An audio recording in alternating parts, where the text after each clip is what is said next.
Jadi kalau ada pesantren dibangun, ada masjid dibangun, ada pondok-pondok dibangun, sekolah dibangun, pemerintah berkewajiban membantu pembangunan itu. Kalau ada ini sudah saya azamkan sebagai pondok pesantren, mau diobrak-abrik, yang ngobrak-abrik pasti PKI.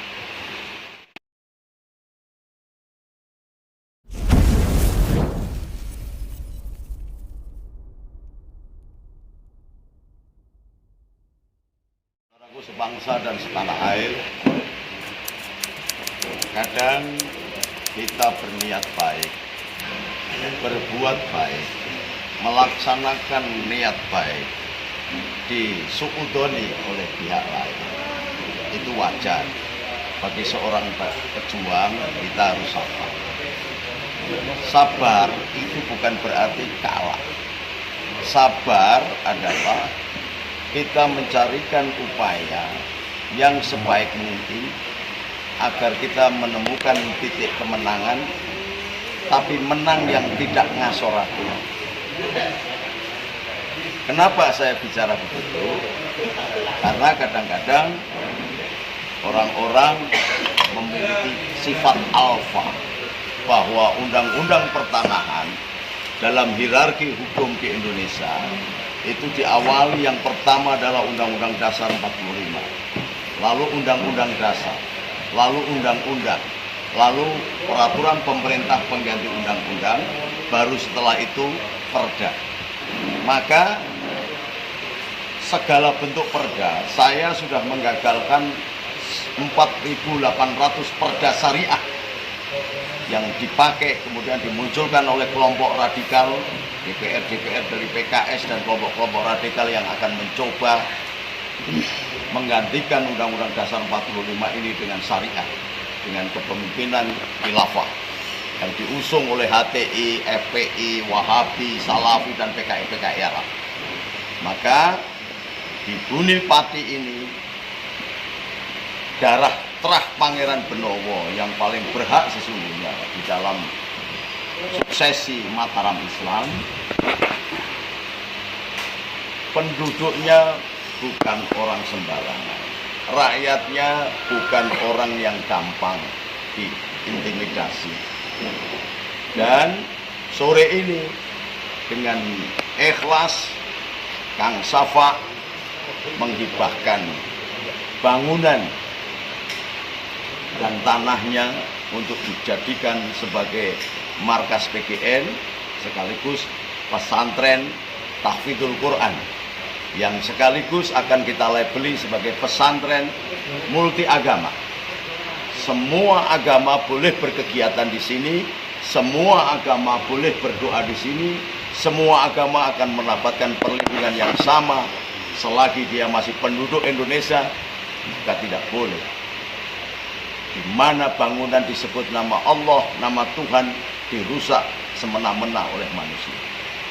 Jadi malam ini bukan berarti Kang Mustafa mau bemper-bemperan, niat mau cari bemper dan sebagainya.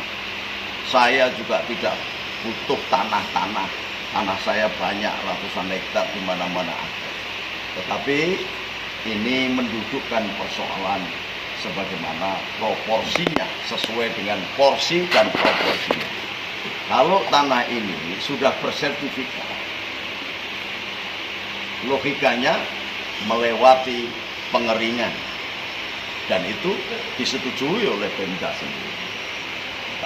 Apalagi sertifikat hak milik, lalu kemudian akan dijadikan jalur hijau. Jalur hijau yang mana? Bahwa di sini ada dulu komplek pelacuran atau karaoke, saya menjamin ketika di sini sudah ada bangunan pesantren, saya sendiri yang akan mengobrak-abrik kalau ada pelacuran. Satu. Yang kedua, kenapa saya mau? Karena Bang Jos, sahabat saya, gubernur DKI dulu, komplek pelacuran bisa dirubah menjadi Islamic Center dan meminta semua penghuninya di samping yang sudah tua dipulangkan, yang masih berpotensi dididik dengan cara benar. Ini artinya melakukan kebijakan yang tegas tetapi bersolusi, ada solusinya. Dan kami bertekad di pesantren ini akan kita didik, mulai jahit menjahit. Kalau mereka yang masih berpotensi masih muda, kita didik pertanian, bahkan akan kita gunakan untuk mendidik dasar-dasar agama yang ala Ahlussunnah wal Jamaah yang rahmatan lil alamin. Yang ketiga, supaya masyarakat paham, karena ini sudah menjadi hak saya, maka saya akan mempertahankan. Bupati mau membongkar atau siapapun yang mau membongkar, kami persilahkan. Saya setuju, tapi harus mendatangkan appraisal dulu.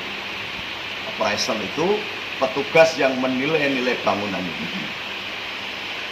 Konsep Jokowi tidak boleh membongkar tanpa memberi ganti untung, bukan ganti rugi, ganti untung. Silakan, kalau itu mau dipakai oleh pemerintah sebagai jalur hijau, silakan. Tapi harus ada appraisal yang jelas. Menggantinya dengan ganti untung. Dan saya jamin sekarang ini sudah tidak ada pelacur satu orang pun yang ada tinggal di sini. Lalu untuk apa dilakukan pembongkaran? Di sepanjang jalan ini, saya sebutkan saja, ada bangunan yang permanen bertembok beton atau tembok kuat, isinya kandang ayam. Itu milik seorang perwira menengah. Kalau dibongkar di sini, saya minta dulu, karena itu di depan harus dibongkar. Dan di sepanjang jalan arteri juga harus dibongkar, kalau itu memang benar. Jangan kemudian pilih kasih. Jangan karena pemerintah mengambil kebijakan karena tidak suka kepada seseorang. Dasar kebijakan seorang pemimpin itu summa ja'alnakum khulaifa fil ard linadhira kaifa ta'malun. Mengambil kebijakan itu dengan seadil-adilnya dan berorientasi untuk mensejahterakan rakyatnya, bukan membuat susah rakyatnya. Jadi kalau ada pesantren dibangun, ada masjid dibangun, ada pondok-pondok dibangun, sekolah dibangun, pemerintah berkewajiban membantu pembangunan itu. Bukan kemudian setelah rakyat yoso bisa membangun sendiri malah dibongkar.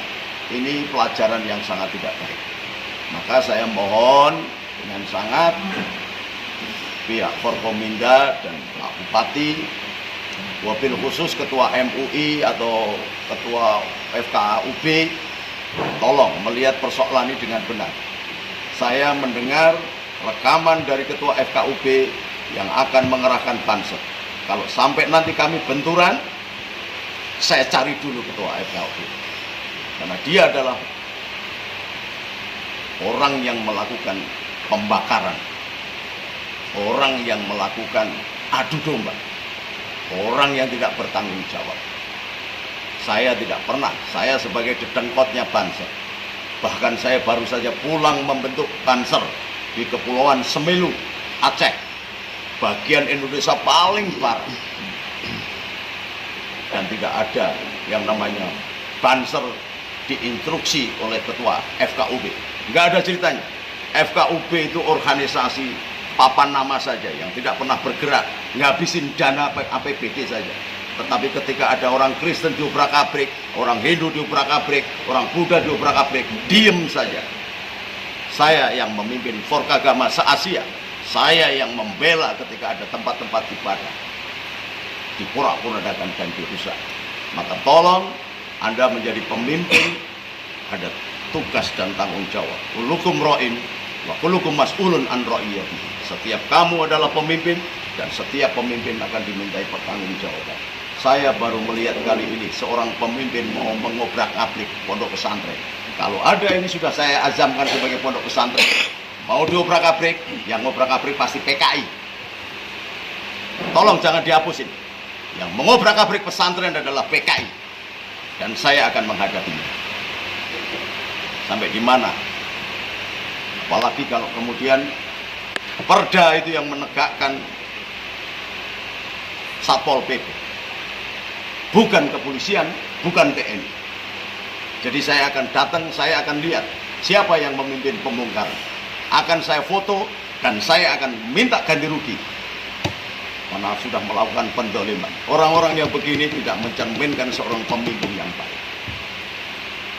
Ini saja yang saya sampaikan, dan mudah-mudahan semuanya saling meredam. Saya mengantongi rekaman undangan dari Ketua FKUB mengundang banser-banser. Ini nggak masuk akal. Saya ini sesepuhnya, dedengkotnya banser, mau ditabrakkan dengan banser. Ini berarti ada udang di balik batu, ada rencana penghancuran terhadap bangsa dan negara. Bahwa PGN Patriot Garuda Nusantara adalah membela bangsa dan negara. Torekohnya adalah torekoh kebangsaan, tidak partisan, tidak membela presiden dan calon presiden, gubernur dan calon gubernur, atau bupati dan calon bupati. Maka mari kita sama-sama menjadi patriot-patriot yang sejati, membantu pemerintah manapun dan siapapun, dari kelompok partai apapun dan beragama apapun, untuk menciptakan kondisi yang kondusif atas bangsa ini sehingga bisa berjalan dengan baik dan melaksanakan amanat penderitaan rakyat, bukan membuat amanat rakyat supaya menderita. Jangan dibalikin. Ampera itu, tujuan kemerdekaan itu, tujuan nasional itu adalah untuk mensejahterakan rakyat Indonesia, keadilan sosial bagi seluruh rakyat Indonesia. Maka saya minta keadilan, dan mudah-mudahan di Pati ini hanya riak-riaknya saja. Mudah-mudahan tidak terjadi pengrusakan. Kalau terjadi pengrusakan, saya sudah bertekad rawe-rawe rantas, malang-malang putih. Dan kalau saya sudah ngomong, saya akan buktikan. Assalamualaikum warahmatullahi wabarakatuh. Waalaikumsalam.